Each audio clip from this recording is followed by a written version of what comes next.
This pretty much sums up the entire story of the world right here. Every single conflict in history, every single thing that's happened, small to great, this is what it is. I think that we seem to forget that we are the ones who are imperfect and we are the ones who sin on a daily basis. It was Adam and Eve who sinned in the garden and disrespected God's commandments, God's warning. Yes, he's all powerful. But if you guys don't know, there's a teaching in the Bible that Jesus gave us. Speaking of the wheat and the tares, that which is good versus that which is evil, that which is holy versus that which is corrupted.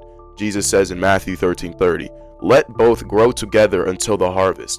At that time, I will tell the harvesters, first collect the weeds and tie them in bundles to be burned, then gather the wheat into my barn." God has to allow for good things and evil things to happen without any interference to a certain degree. Obviously, you can pray protection over yourself and things of that manner.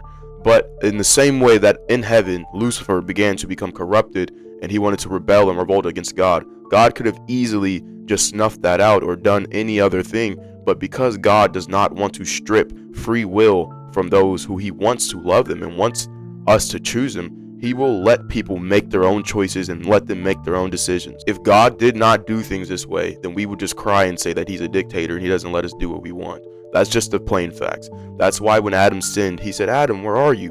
He knew where he was. He just wanted Adam to come up and fess up and say, "Hey, I'm sorry, this is what I did." But Adam didn't do that. He hid. So this just goes to show you that we want free will, so we say, but with it, we do evil things and then we blame God for giving us this free will. But if he didn't give us free will, then we would complain that we can't do anything of our own volition.